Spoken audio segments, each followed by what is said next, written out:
kapatid at mga kababayan, malinaw po nating narinig sa pambungad na pananalita ng kapatid na Edwin Zabala ang pinakalayunin ng malakihang pagkilos na ating sama-samang isinasagawa sa araw na ito. Nais nating katawanin ang nagkakaisang damdamin ng milyon-milyong Pilipino at isatinig ang kanilang pinag-isang mithiin para sa isang mapayapa at nagkakaisang Pilipinas. Kaugnay nito, binanggit din po ang ating kagustuhan na ipaalam sa mga opisyales ng ating pamahalaan ang ninanais at pinapangarap na maayos at epektibong paglilingkod at paglutas sa lumalalang kahirapan na pinalubhapan ng katiwalian at korupsyon, kalamidad, kriminalidad, bangayang pampolitika at iba pa. Kinikilala po nating lahat na nagkakatipon ngayon na sa pagkakaisa, kapayapaan at pagkakasundo lamang natin makakamit ang hinahangad na pagunlad at pagsulong ng ating bansa.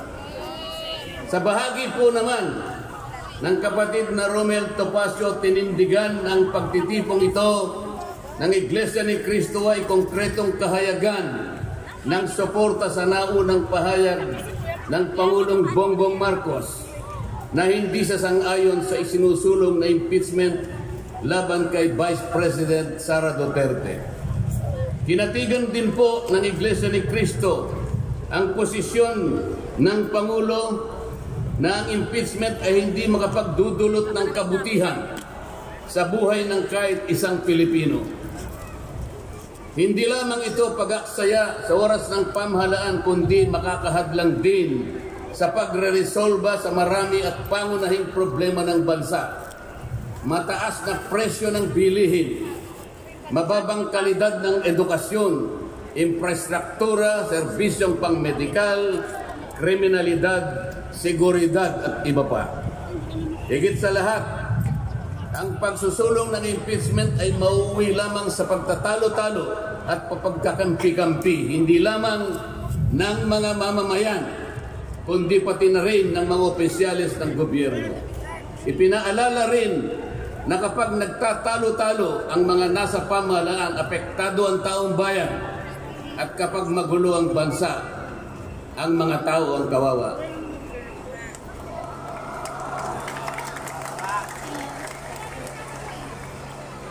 Lagyan po natin ng konteksto ang dalawang pagpapahayag na nauna upang lalong mabigyan ng diin ang kahalagahan ng pagkakaisa, pagkakasundo at kapayapaan sa ikalulutas ng panganib na dulot ng kahirapan dahil sa lumulubhang katiwalian, korupsyon, kalamidad at lalo lamang napabibigat ang buhay at pamumuhay ng ating mamamayan. Sa isang ulat balita ng periodikong Philippine Star, 4 na araw nang nakararaan ay ganito ang sinasabi. Based on a recent SWS survey, an estimated 17.4 million Filipino families considered themselves poor in the last quarter of 2024. This number represents 63% of the surveyed respondents, the highest self-rated poverty in 21 years. Across the country, Mindanao had the highest self-rated poverty at 76%, followed by Visayas at 74% and Luzon at 55%. Mga kababayan, sa tayang 5 ang miyembro ng bawat pamilyang Pilipino, nangangahulugan na aabot sa 87 milyong Pilipino sa ngayon ang nagsasabing sila ay mahirap. Katumbas ito ng 75% ng ating populasyon ngayon na tinatayang 116 million o mahigit pa. Gusto ko pong banggitin sa inyo at kailangan malaman ninyo na sa taong ito ang ating national budget ay nagkakahalaga ng 6.3 trillion pesos. Ito po ang ating national spending. Ang ibig sabihin, ito pong halagang ito ang gagamitin dapat ng pamahalaan upang tugunin ang lahat ng pangangailangan, pangkabuhayan, panglipunan, pangkalusugan, pangedukasyon, pangseguridad, lahat ng kakailanganin alang-alang sa kapakanan ng bawat isang Pilipino. 6.3 trillion pesos. Ngunit, ang tinatayang magiging income lang ng ating bansa ay kulang pa sa 5 trilyong piso. Ang ibig pong sabihin, meron tayong deficit. Meron tayong kakulangan na 1.5 trillion pesos. Ito po ang ating ipangungutang sa taong ito. 1.5 trillion pesos.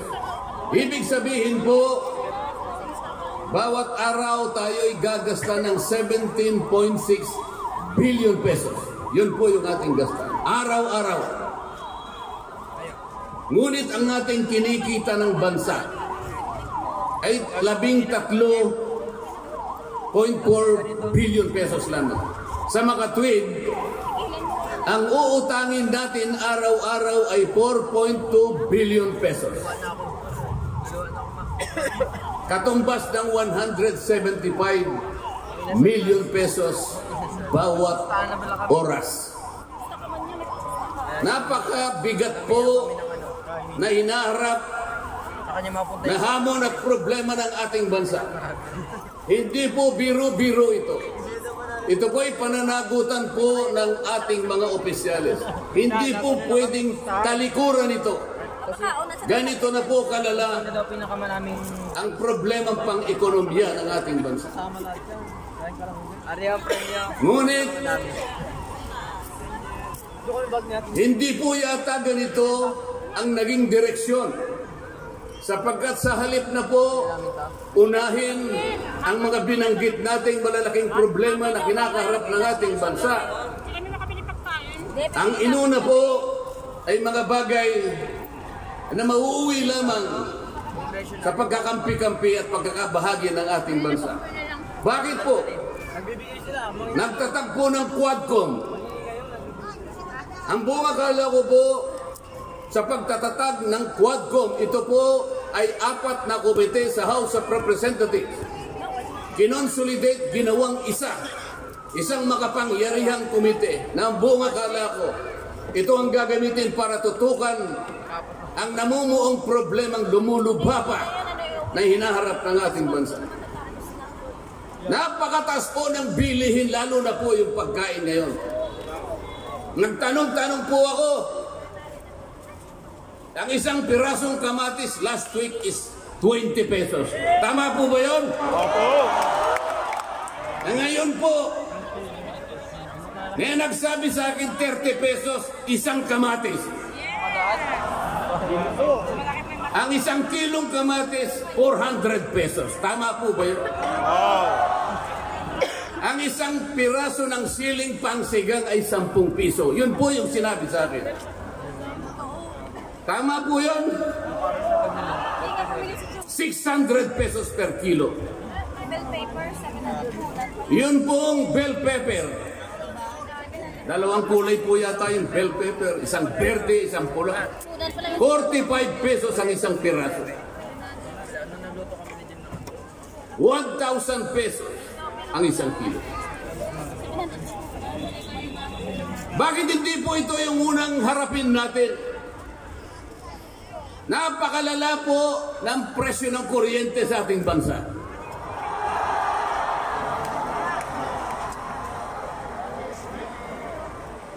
Meron po akong isinulong na 10 panukalang batas na ang tanging layunin ay ibaba ang kuryente sa bansang ito.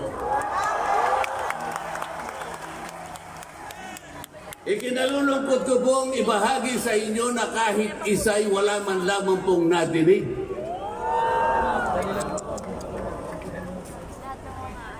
Ito po yung dininig pinatawag ang dating Pangulong Duterte, pinatawag ng Quadcom. At ang ginamit na pamamaraan ay yung isinasaad sa saligang batas, inquiry in aid of legislation. Natupad po ba yung inquiry in aid of legislation? Paano po in aid of legislation kung ang tatawagan nilang resource persons para humarap sa paglilitis na yon ay puro kalaban ng dating Pangulo? Alam po ninyo lahat yon. Pinagtatanong nila yung Pangulo base doon sa mga sinumpaang salaysay at affidavit nung kanyang mga inusig nung kanyang panahon sa war on drugs. Hindi naman ipinatawag ang mga taong maaring makapagbigay sa kanya ng tulong upang ipaliwanag ang war on drugs. Hindi ipinatawag ang mga solicitor general sa kanyang panahon. Hindi ipinatawag ang mga CPNP upang magpaliwanag kung ano ang war on drugs. Puro kalaban ang dating Pangulo. Yung mga abogadong kasama niya para magtanggol sa kanya, hindi pwedeng magsalita. Sapagkat ang tuntunin sa mga komite, ikaw ay papayagan lamang para payuhan mo ang kliyente mo sa kanyang karapatan. Ngunit paano mangyayari na ang kliyente nila ay papayuhan sa kanyang karapatan kung bubulungan lang siya, ay makikita siya ng isang chairman doon.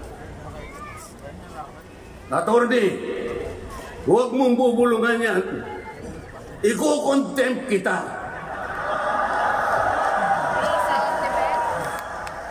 Nasaan na po yung sinabi sa saligang batas na lahat ng inuusig ay meron siyang karapatan sa abogado? The right to counsel. Wala na po. The right to confront your accuser. Wala po mga accuser doon. Ang ginagamit ko ay mga sinumpaang salaysay, hindi man lang in-authenticate, ipinalagay na totoo lahat ang nakasaad ng mga aligasyon. Anong gagawin ng isang tao sa harap ng ganito na walang rule of law at walang due process? Ito po ang pinag-umpisahan ng kaguluhan at pagkakahatihan. Sa kagustuhan po nila na mausig ang dating Pangulo, ayaw po nilang pumunta sa korte, ayaw nilang pumunta sa piskal. Ano po ba ang sinasabi ng mga desisyon ng Korte Suprema? Kapag ka napatunayan nyo ang isang tao ay maaring nakagawa ng kahit anong paglabag sa lahat ng batas, anumang batas, dalhin ninyo sa piskalya, dalhin ninyo sa korte. Yun ang tamang paraan. That is the rule of law. Ngunit bakit kayong Quadcom ang gumagawa nito? Ang Quadcom ay hindi piskal. Ang Quadcom ay hindi korte. Nagkukunwa lang na korte. Ano na lang, Nay? Yung mga chairman ng 4 na komite doon, wala ni isang abogado. Tingnan lang daw. Pero naalala ko yung isa doon, kamukha ni Attorney Agaton.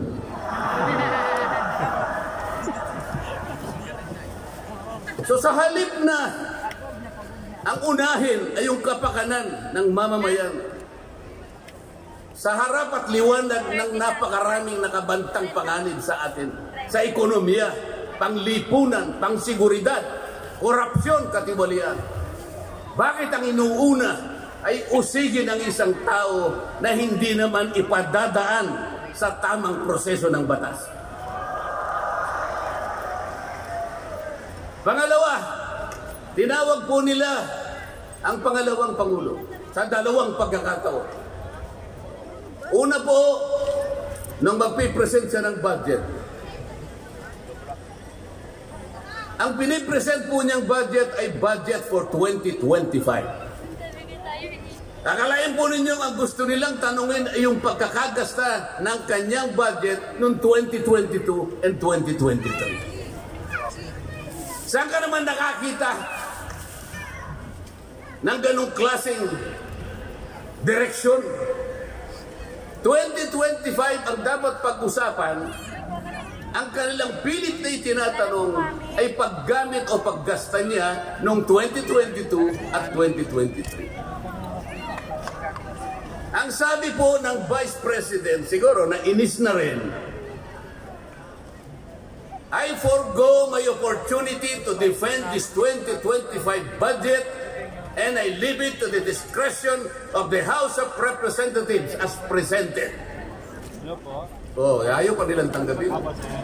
Ang ibig sabihin, ayaw ko nang itipensa sa inyo. Bahala na kayo.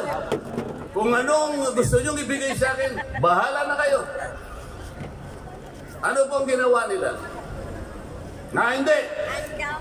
Kinakailangan masagutin mo lahat ito. Walang exempted dito.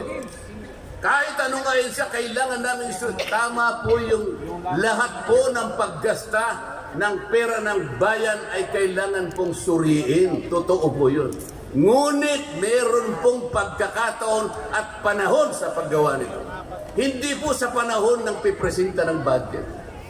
So ang ginawa po nila, tinawag uli ang pangalawang Pangulo sa isang pagdinig sa isang committee na kung tawagin ay Committee on Good Government. Alam po ninyo yung pagsisimula nila para magkaroon ng katwiran na masabi na ang Vice President. Kinasangkapan nila yung isa sa amin, isang representative sa Maynila, tumindig at nag-privilege speech. Yung subject matter po ng kanyang privilege speech ay kaugnay po ng budget na pinagtatalunan na po sa plenaryo at sa committee. Sa tuntunin po ng House of Representatives, no one should avail of the privilege hour if the subject matter is related to a pending bill. Nandun na po yung bill sa baba. Pinagsalita pa po ng isa. Nung banggitin ko po ito, nire-raise ko po, sabi ko, wala pong katwiran ito. Kailangan po tindigan ninyo, sundin ninyo ang ating tuntunin. Kapag hindi tayo sumunod sa ating tuntunin, sinong maniniwala sa atin na tayo may karapatang gumawa ng batas para sa ikabubuti ng ating bansa?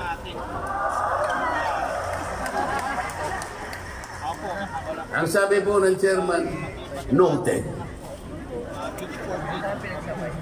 Saan ka naman nakakita ng ganun? Ang House of Representatives ay lugar ng pagdidebate. Doon masusuri kung sino ang may katwiran. Kung hindi magsasalita ang chairman. At pagkatapos ko, sinabi ko pa, bakit pa ako? Dahil lamang sa isang manifestation ng isa sa amin, ginawa na naman ninyong isang motu proprio action. Yung motu proprio po ay, ibig sabihin, ang komite sa kanyang sarili ay pwedeng mag-imbestiga sa sarili niya. Pero ginamit nila yung manifestation ng isa sa amin. Mali na naman po yun. Hindi po dapat ganun. Nung i-raise ko po yun, ayaw na naman po nilang pumayag. Samantalang ako po, I delivered a full privilege speech. DepEd din ang pinag-uusapan nun. At ang ni-raise ko po ay yung katiwalian involving more than 3 billion pesos covering 3 annual audits of the Commission on Audit. Kahit na full privilege speech, hindi man lang po ni-refer sa committee. Samantalang yung illegal po na privilege speech, dali-daling ibinigay kagad sa Committee on Good Government. Kahit na illegal, kahit alam nilang mali. Ito po yung problema. So sabi ko, Mr. Chair, bakit tayo po ang sumusuri? Bakit tayo po ang nag-audit ng confidential funds ng Vice President? Bakit tayo po? Hindi po ba ang binanduhan ng ating saligang batas na tanging may otoridad at kapangyarihang mag-audit at mag-examine ng lahat ng report at papeles ng pagkakagasta ng ating bansa ay ang Commission on Audit. Ni-raise ko na naman po yun. Ayaw pong sumagot ng chairman. Ang pinasasagot po sa akin ay yung hindi abogado. Sabi ko, Mr. Chair, nilapitan ko po, Mr. Chair, huwag naman pong ganito. Ilagay naman po natin sa konteksto at sa regulasyon ng ating ginagawa. Tinatanong ko po ay isang constitutional issue. Bakit ang pasasagutin mo sa akin ay hindi man lang abogado? Huwag mo naman akong insultuhin.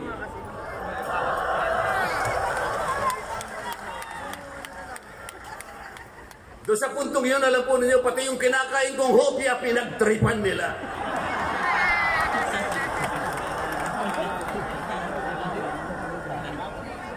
Ang Iglesia ni Cristo ay hindi po laban sa impeachment, sapagkat ang impeachment ay itinatadhana sa saligang batas. Ngunit, kung ang paraan ng pagsasagawa nito ay wala sa batas at wala sa tuntunin, ito na naman ay pagmumulan ng kaguluhan, pagmumulan na naman ng pagkakabahabahagi ng ating bansa. Ito po ang gusto nating iwasan. Ito po ang gusto nating iwasan. Iniimbestiga nila po yung confidential funds. Ang tanong ko po, Mr. Chairman, mahigit pong 400 opisina at ahensya ng ating pamahalaan ang tumatanggap ng confidential funds. At sila din ay natatawagan ng pansin ng Commission on Audit. Bakit naman isang opisina lang ang pinipilit niyong usisain? Hindi ba masyadong halata namang pamumuliti yan? Yung gusto nating liwanagin, hindi po tayo laban sa pag-iimbestiga ng katiwalian. Ilagay po natin sa ayos. Sana man lang kumuha sila ng ilang pang mga bahagi ng opisina na kagaya din ng paggagamit ng confidential funds, sapagkat ang layunin po raw ay makagawa ng batas. Kung talagang gusto ninyong gumawa ng batas, kasi po in aid of legislation, palagi po ito ang nagagamit, inquiry in aid of legislation. Nasa saligang batas po naman talaga ito. Kaya lang, meron pong limitasyon ang inquiry in aid of legislation. Ano po yung unang limitasyon? Kailangan po meron ka ng nakabalangkas na batas, panukala. Hindi mo lang makumple-kumpleto sapagkat nag-aatubili ka, baka merong impact ito sa ibang sektor. Kaya tatawag ka ng mga tao na makatutulong sa'yo para sa ganun makumpleto mo ang iniisip mong panukala. Pagka ganun, alam niya kung sinong tatawagin niya. At alam niya rin kung anong itatanong niya. Hindi po ganun ang nangyayari ngayon.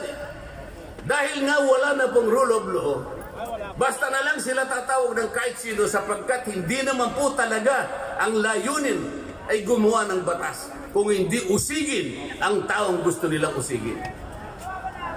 Ito po ang nangyayari. Kaya nga po, dahil sa kagustuhan nila na talagang usigin ng ICC ang Pangulong Duterte, alam po rin yun? Yun lang ang tanging layunin. Sa 13 pagdinig ng Quadcom, 13, nakapaggawa lang sila ng isang batas na kahit siguro po high school graduate pagtatawanan niya yung kanilang panukalang batas. Bakit po? Yung definition na definition lamang po ng extrajudicial killing ay talaga pong matatawa ka. Tayo ko na pong babae nyo. Ibig sabihin, ang layunin talaga ay hindi in aid of legislation, kung hindi in aid of prosecution, in aid of persecution.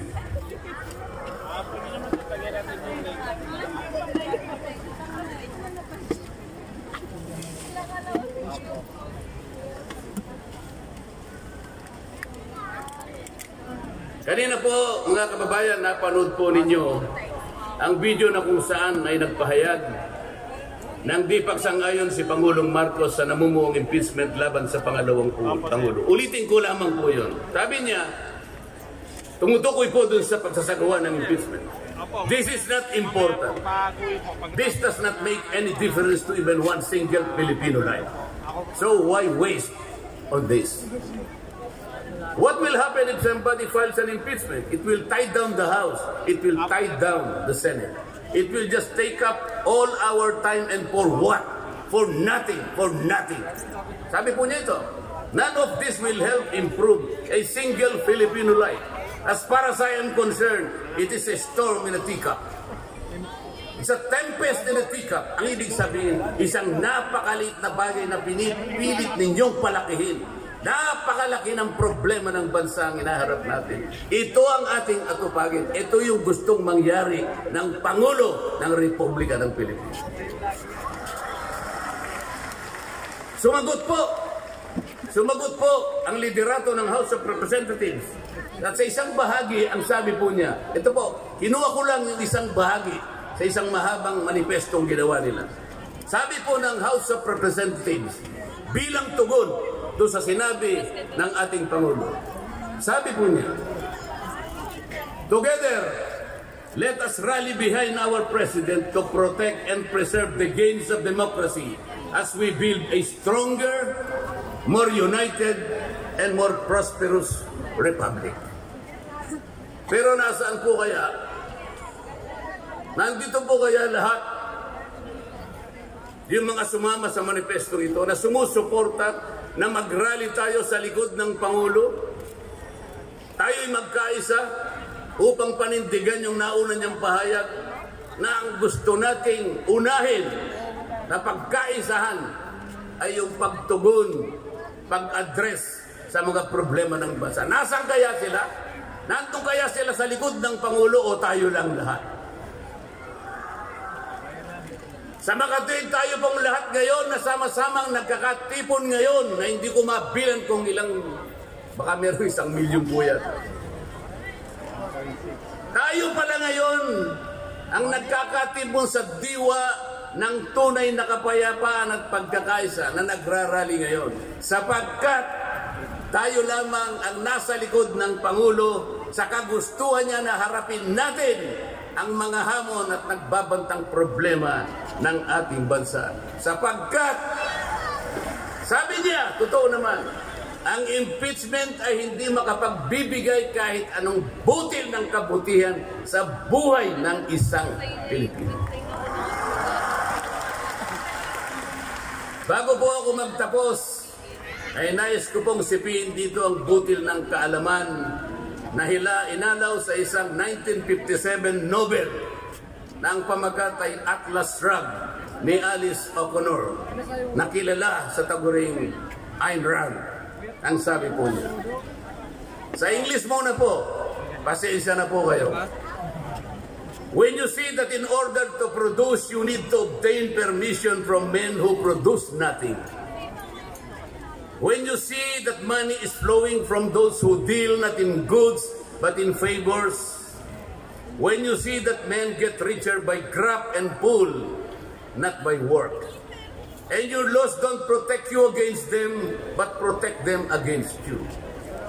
When you see corruption being rewarded and honesty becoming a self-sacrifice, you may know that your society is doomed.